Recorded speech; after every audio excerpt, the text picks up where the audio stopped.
You are watching another episode of Shane Solomon Meets, brought to you by the Cornwall Channel. I am your host, Shane Solomon, and today I'm super excited because I am interviewing the lovely Kirsten. Honey, roll the titles. So, Kirsten, I've waited a long time for this moment, and we're finally here in the studio. Welcome. Hi, how are you? I'm on top of the world, Good. looking down on creation. Which is probably a bit like you normally on an average day, you know, looking down on the world. We're talking everything paranormal today with you. Look, where does it start? I mean, you know, you're still young, but what age were you when you realized you had this kind of gift, awareness? What? So from very, very young, but of course it wasn't until I was more an adult, then I realized that these things were different and that they had names and that they were not what everyone else did, and that I had an exceptional talent to be able to connect in ways that other people couldn't. How does it work, Kirsten? How does it work? Tell me.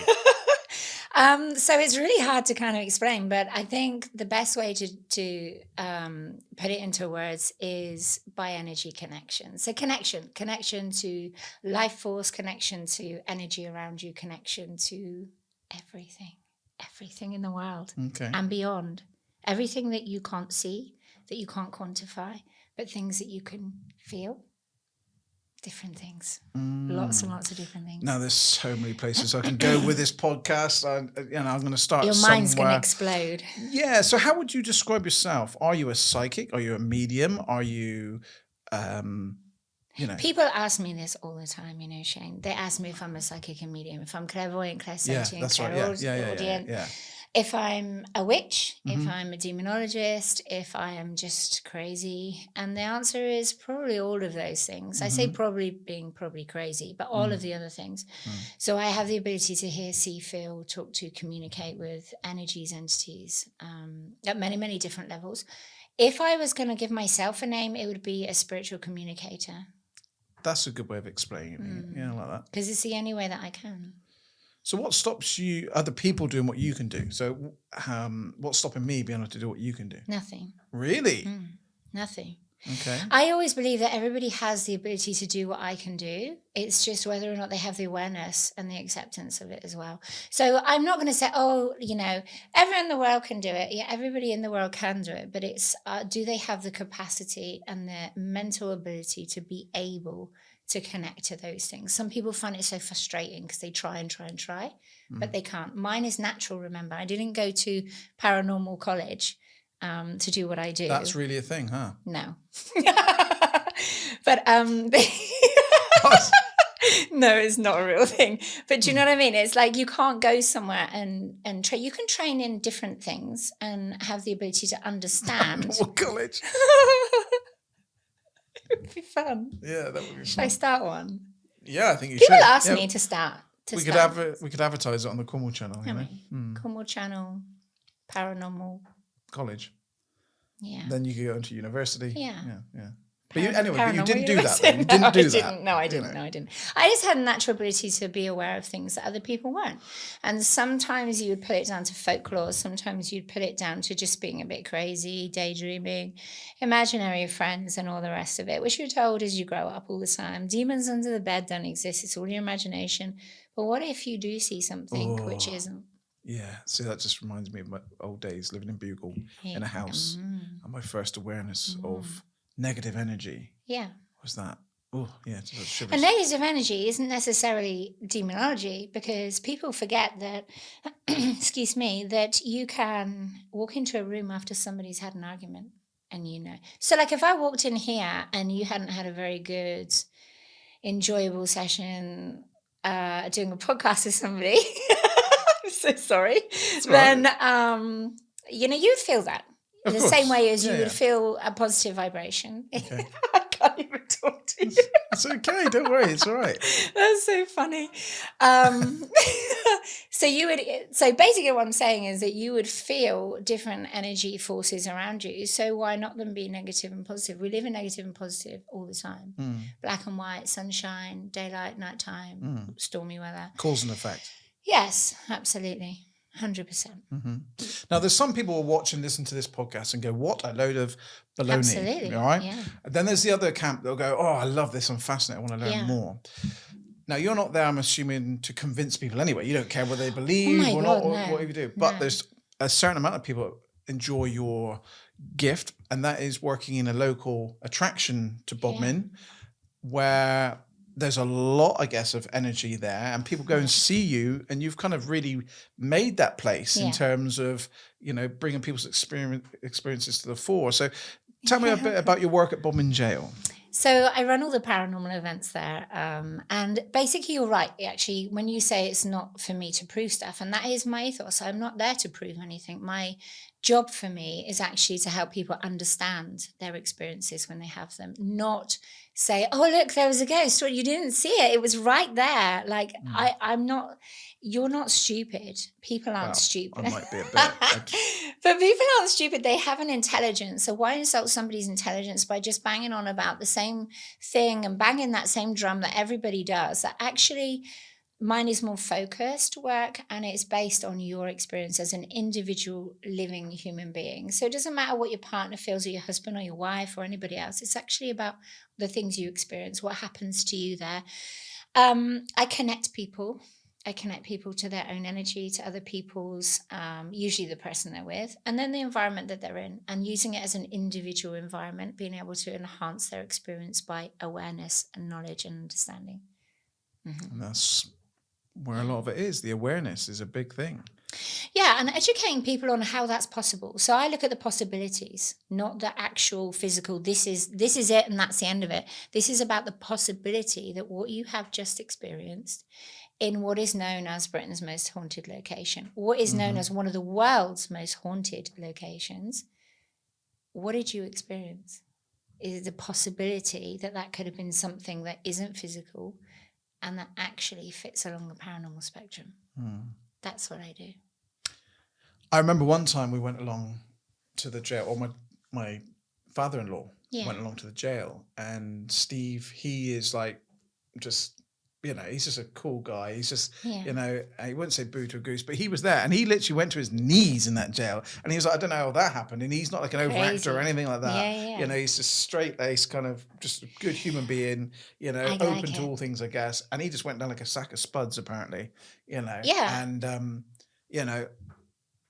explain any of these things. We could talk for hours on that, but I think my understanding is I'm getting older and wiser, as the white beard is coming. I'm thinking... If I had a beard, mine would be white too. My question near the end was going to say if you ever been blonde. You're that typical black, tattoos. I tried. I went orange. Ginger? No, mine was orange. It was nothing to do with ginger. Gingers are perfectly fine. Yeah. But mine was a badly dyed orange. That's a different type of orange. Yeah. But going back to my understanding, and that is the only way I can really explain it is on a kind of energy science level. Yeah. Absolutely. That I think that everything is energy. Yes. Always coming in and out of form, can never be destroyed or created, that sort 100%. Of thing. And it's always present, right? Yeah. So like this wood is quite solid. When you hit it, that would have come right through the mic. Sorry about that, Jay. But when you hit it, it feels quite hard. Yeah. But really, if you broke it down under a microscope, it's just full of moving energy molecules and things, absolutely. Right? So people, what happens when we die? Is that the end? Yeah, because if you look at that theory of energy, that you can create it, but you can't destroy it, it's Einstein's theory, which still stands, then when you die as a physical, what's left is your energy field. And you can quantify energy field. The Japanese did it. They quantified it by measuring it a meter around you in all directions. So literally above you, below you, around you, in front and behind. And so your energy level will then just become transient and lift. Not lift, we see it as lifting, but it has no physical, so it will resonate to a different level, which is a higher frequency level. If you can bring yourself and resonate physically and spiritually at that same level, then you have the ability to be able to connect to things which you can't see anymore, that exist at a molecular level once and now existing at an energetic level. So having your gift, what can you use it for good? Healing, helping, understanding, and just being, existing. Yeah. Okay. You push out good energy for people and helping people to connect and understand And maybe, give them some kind of peace. Sometimes it can be hard when someone dies, for instance. So when you're looking at what my actual job entails, it's connecting to people who have once lived and now passed away. And having that ability to be able to transfer information via energy connection and telepathy, and actually giving them back information to do with that person that I absolutely categorically would not be able to know, find, research, then that's healing. But I do it physically healing too. So I use spiritual practices, shamanic practices to heal and connect. And there are many, many wonderful people who I have done healing on that have they just consider it to be exceptional. I consider it to be a gift to you that I could do that for you. So, yeah. Well, that's amazing. Handy to know. Like someone who's suffering from terminal cancer. Now, please, before anybody jumps on me and says, oh, you can't cure cancer, that's not what I'm saying. No.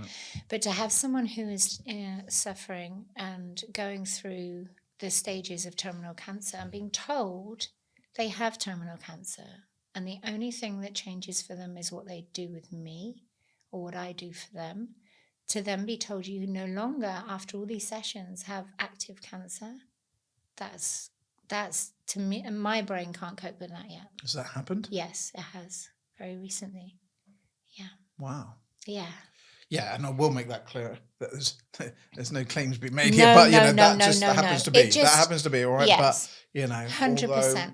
My take on that is if you have been diagnosed with cancer or any other horrible disease come to that. Yeah. We all know normally what the end result is. So if there's anything you can try, then you may as well open and believe, everything you have. Then you have. Yeah. Because and if what all else I've you've got to done lose? I mean, God. is give that person support and uplift them to the point where their brain and their body believes that they can get through this, then that positive mental ability, and at the same time making them feel relaxed and positive, then that's a good thing. Yeah, because, we all know people that are going through it or have gone through it, and we all do, and for the grace of God, go high. I've not got that at the moment, whatever, but goodness me. Are you scared of dying? No. No? No.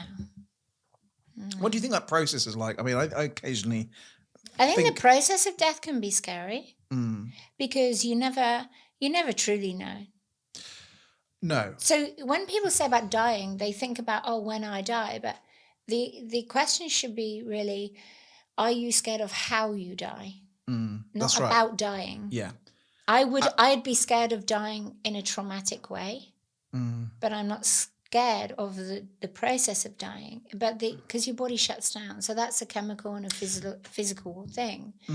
But I'm scared. Like, I'm not scared. I don't want to die. No, that's right. Everybody does. Yes. Eventually. I don't want to, and I want to live and give as much as I possibly can to everybody in my life and be positive. But I know that day will come. How that day comes, I don't want that to be cut short. I don't want to die early. No. I don't want to die prematurely for how we expect our life expectancy to be. But I also believe that your time is how it is. A friend of mine always says, we'll never go before our time. No, I agree. And I think that's a great saying. Also, the late Jethro, the wonderful comedian that was Jethro. He's so fun. He was great fun. Beautiful and person. we got to meet him a couple of times and interview him. And he always said to me, Shane, he said, isn't it funny? He said, some people, he said, die very young. He said, but some of them go on very last minute. Yeah. Funny saying. But he said, I know what he meant. True Cornish guy. Yeah, they go on very last minute. And I thought, what a funny saying. But it's one of those. And I recently saw a family member, literally moments before they passed away, in hospital in Trelisk. And they were very, very poorly. And they were literally, it was end of life. And I went in to say my goodbyes, really, and just kind of let them know I was there, touch their hand and stuff. And that person kind of really was struggling with the breathing, but they kind of knew I was there and grabbed me. That's and beautiful. Kind of pulled themselves up to almost like, and I think, where does that strength come from? And I think when when those chemicals and the process of passing away happens, you must get it from somewhere. Yeah. There's many experiences that people say they witness when someone dies. So people And oh my goodness, bless them for the work they do when they're taking care of people who are at an end of stage life for whatever reason, whether it's from sickness or disease or from just being elderly. They say they witness many things, and it does make me question, like the ability to say you can sit there and watch someone reach for somebody as if they are That's talking right. to Yeah, somebody. Absolutely. Talking to the relevant people that actually sometimes I think, were they the most relevant person to them in their life, actually? Or were they people who they are genuinely seeing now? How does that work? If that's not spiritual, how physically does that work? I mean, I know of people who suddenly start talking about someone who died 40 years before, and they haven't mentioned them in years and years, and then suddenly they'll just be talking. Is it a memory thing, or I don't know what makes that happen? But I can say that there are some extremely spiritual occurrences that will happen just prior to death that makes that a beautiful passing as opposed to one that we would fear, if that makes sense. And at the end of the day, we could talk like this for hours and hours, and obviously we can talk for hours and hours. Exactly, because at the end of the day, no one's really going to know, until we get there, and then by then you can't communicate. Well, can you not? I don't know. Shane just put me out of a job. I just put you out of a job. But you just ended my career right there. I haven't, because you're amazing. But thank you. I just think, you're not really going to know. Death is personal. No matter how you look at death, whether you're witnessing it, whether you're experiencing it, whether you know somebody, death is very, very personal. And that experience, same as every single experience in your life is personal. No matter if it's the same as somebody else's or similar, it's personal. So would you say that you're a religious person? Oh, I have to answer any question. No. I was brought up going to church. Okay. And I think I'm spiritual, but I don't want that to be seen as a religion. No, because well, as a religion, isn't. I don't think I'm religious, but there are definitely higher forces that I absolutely will say, they exist, and I respect that. There are things that happen beyond our control that I cannot say to you, I don't believe in, because I do. And if that then relates to spiritualism or religion, then yes, I am. Yeah. But personally, I don't say, I'm a particular form of religion. Sure. No, but I respect. Oh my gosh, I respect that. Yeah, I respect 100%. Anyone's beliefs. I have Bibles. I have all sorts of stuff. And that is a deep belief and understanding from when I was younger. And I've carried that through. And I would never say, it's hard because I can't say I am religious, but I can't say I'm not either. So it's kind of that area. Do you know what I mean? Yeah, I'm exactly the same as you. I'm quite happy to go into a church anywhere, Yeah, me too. But I don't class myself as religious.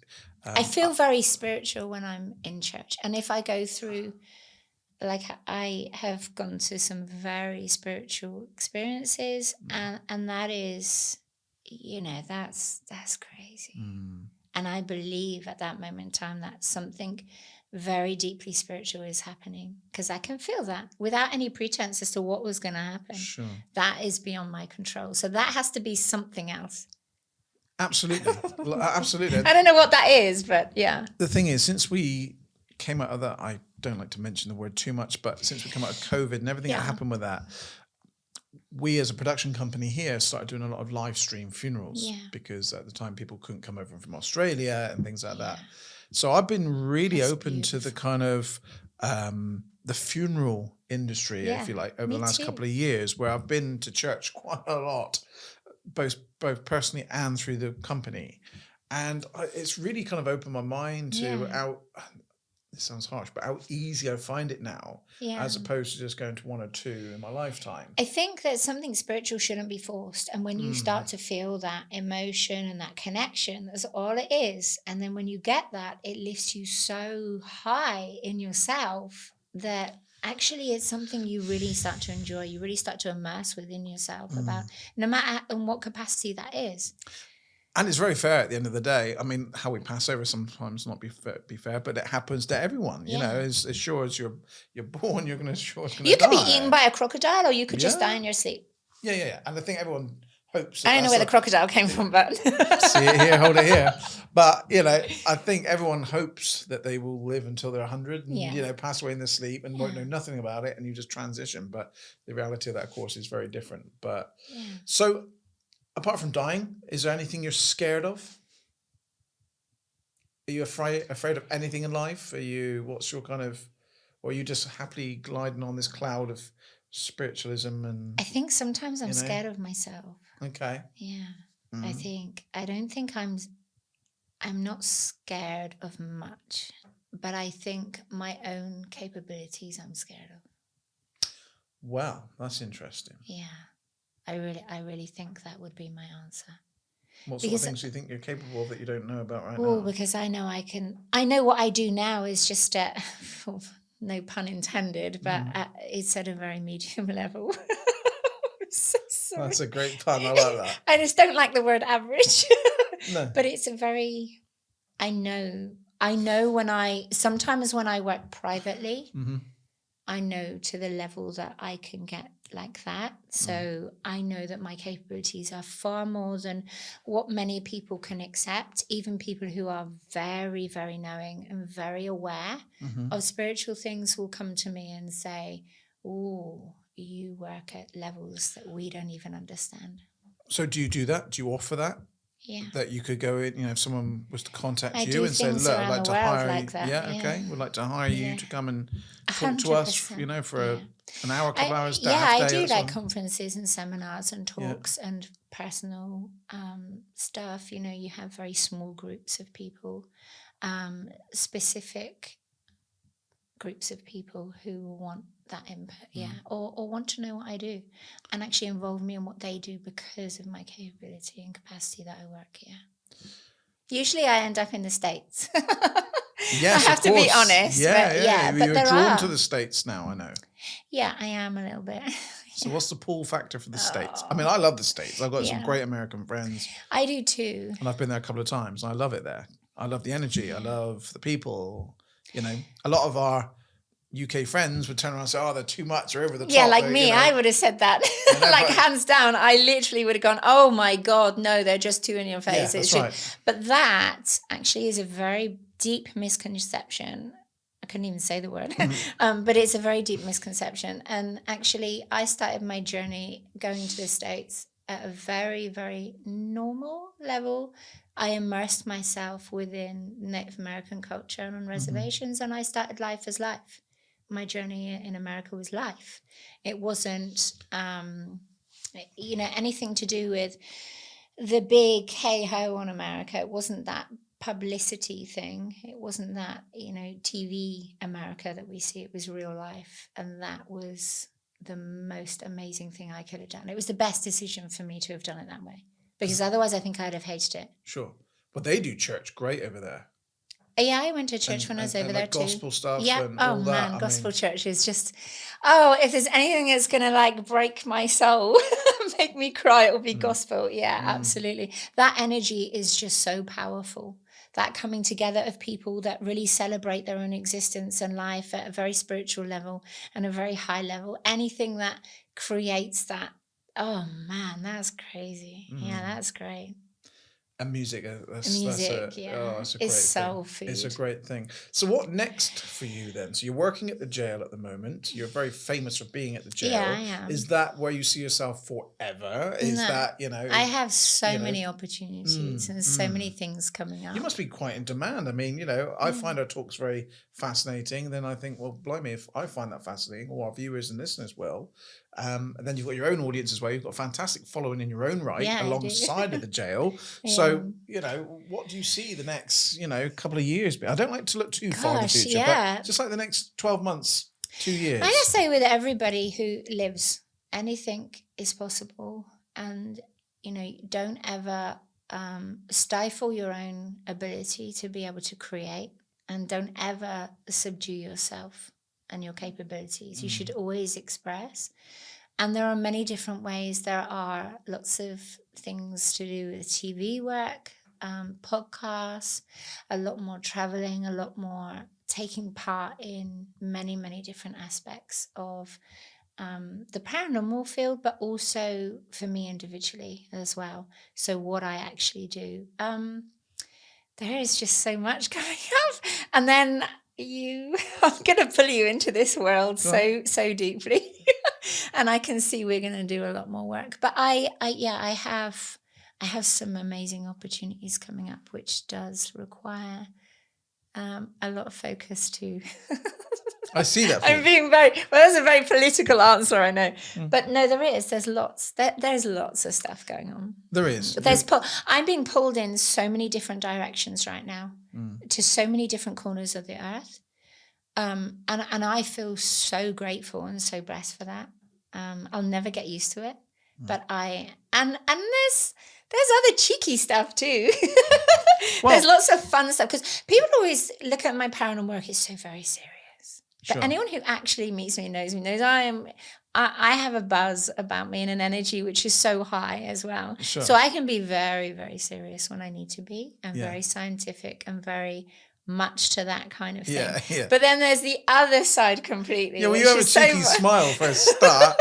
Says the guy with the cheekiest laugh ever. Really? Yes, you have the funniest laugh. But there you go. You see, imagine that in the dark. We'll put that on a sample. Yeah. So that could be someone's ringtone. It could be. That could be there. That could be, and then voiceovers and stuff like this. There's lots of work like that coming up. So I'm just so excited. Like, you should be. I always thought that when you got older, your life would always start to slow down, and you would start to be less creative, and you kind of put your slippers and your blanket around you. I'm fueled up every day. I'm like, me too. I'm just like, what's going to happen today? What opportunity is going to arise today? Oh my gosh, who am I going to meet today? Because honestly, like, I have met some of the most interesting and humble people in my life doing my job. And again, anybody who's met me knows I don't really care what your background is, where you come from, who you are. You are, for me, a soul. And that you give me something every time. Everybody who I meet gives me a different perspective, a different angle, a different energy. And I love that. I just love that so much. Yeah, I love people too. Even though I hate people, I love people at the same time. It's one of those. I've got to ask, I was almost going to forget, but when I was brought up, I was always brought up to believe that if you had tattoos, you were hard. Hard as nails. You're just going to beat everyone. You're a biker gang. That's what you are. And I love biking. So when we first met, I'm thinking, oh my God, she's got black hair. She's got tattoos. She's going to punch my frigging lights out. But you haven't. So thank you for that. No, I wouldn't. So I have, as I've got older and wiser with a grey beard coming, realised that people don't have tattoos because they're hard. So what do your tattoos mean to you? Oh, so actually, you have a few that I can see. All my tattoos have a meaning. They're personal. So I don't just go, oh, I like that picture, I have a tattoo. Yeah. Well, there's been a couple, but then they also have relevance. So where shall I start? I have my first one I ever had done was a rainbow. And that's to do with all the colours and life and things which rainbows, they're there, but they're not there. They exist, but they're not. So that's very much about that. I also have stars on me, not these stars. These are little stars on my back. And that represented one for each of my children, and for children that I have fostered over the years and taken care of, and who have come to me. Nice. Because they're always part of my life. So that represented them. Then I have this one, which I designed myself. And this is to do with my work. It's spiritual. So healing hands, and obviously angel wings, and the colours of your auras. And just connecting everything together and creating something so spiritual. Then I have... This is one that some very particular person would like, who likes aliens and stuff. So this is to do with Transformers. Yeah, robots and that kind of alien type thing that nobody wants to talk about aliens because it's too crazy to talk about. But actually, there are some other weird and wonderful stuff. So that represents that. I have a wonderful one on my leg that says love, represented with lots of colours, and that was drawn for me by somebody very special, that I then had put on as a creation from that as a gift from that person. The same as this one was designed for me by somebody very, very special in my life. And this is a male and a female skull, so death remains, your relationships remain, no matter if you've died, you're still together. And it represents kind of death to us part. But we never actually part. Right. Which is why we're together forever and never. Okay. And the handcuffs obviously represent so much of my work. Okay. But again, also the person who did this tattoo, what the handcuffs? Yeah, it represents so much of your work. Everything. We will save that for the next podcast to bring you back. Probably should. Anyway, as you were. But this also is very relevant to these. So the person that these are all very relevant to is someone who really touched my heart, and who's become, for the last 4 years, a very, very big part of my life. And I think we'll be together forever. So we'll never be married or anything like that, but it represents, so star signs and things like that. That's a star sign. Is that what it is? Yes, it is. Look, if you look at it properly, instead of your twisted view. All right. No, I'm not twisted mind.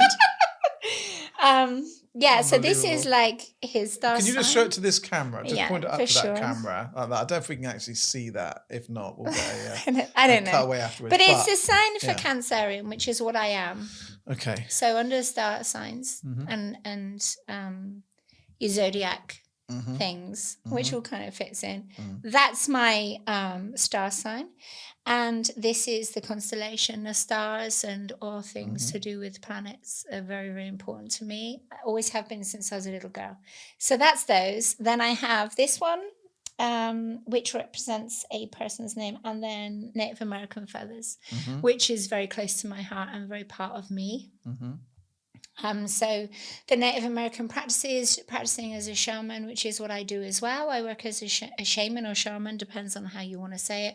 And that's very, very relevant and very spiritual. So yeah. And of course, this person is also Native American. So it all fits. It's Pocahontas. I fell in love and it just went a bit crazy from there. But yeah. But that's not what represents the Native American people. If you actually understand that film, it's very much against. It's actually to do I don't think I've actually watched the film. I'm just aware that, of those feathers. I've seen that in the film. Yeah. Watch it. We'll watch it together. We'll do that. No, we won't. In the green room. Yeah. We'll watch it together. Yeah. And then I'll unpick it all for you for the reality of with that the green film. tea. Yeah, with the green tea. Yeah. Okay. But look, Kirsten, there's so many things. The podcast has already gone way over what I'd normally do because I knew it was going to be this way. But I think, I know we're going to end up doing some stuff together along the line. Yeah, we will. And it's been a pleasure getting to know you since meeting you. Thank you. And it's fascinating. I could talk about this on so many levels. And I hope that our listeners and viewers have got something from this. I'm sure they will. I do but too. Is there anything else that you would like to mention or talk about before I kind of bring this podcast to a close today? No, just thank you so much, because I know we've been like ships passing in the wind for so long. And guys, I get really buzzed up when I see you coming through the gel and I see you and I'm like, and I'm always watching your stuff. So to kind of finally get here to be part of what you're doing is it is phenomenal. I use that word a lot, but it is, because I love what you do. And I'm very pro what you do as well. So it's an honor. Thank you. Goodness. No, and I can't wait to do more work with you. It's going to be exciting. I think everybody needs to be holding onto their seat and get ready, because this is going to be exciting. I wasn't going to use the situation of knowing you and what you do just to ask, if I'm going to be okay and if I'm on track, because sometimes you think to yourself, in life you think, oh my goodness, am I on the right track? And I thought I wasn't going to ask you that, but you've kind of summed it up for me there. So thank you very much. Yeah, you're very welcome. And remember, I never say anything for no reason. As we walked across the courtyard to here, I said to you, you better get ready, because it's all going to start. Yay! I'm excited too. I've got a lot of time for it. Listen, if you're not already following this beautiful, lovely lady, make sure you do so. On behalf of myself and Jay, I'd like to say a massive thank you for you guys watching and supporting the Cornwall channel as always. If you know of anyone doing anything remarkable, interesting, please let me know. Drop me an email, shane@cornwallchannel.co.uk. Well, that's it for now. The time has definitely run out. But we will see you soon. If you want to look down that lens and give our viewers a good Thank wave you very, goodbye. very much. We'll see you soon. Thank you very much. Take care.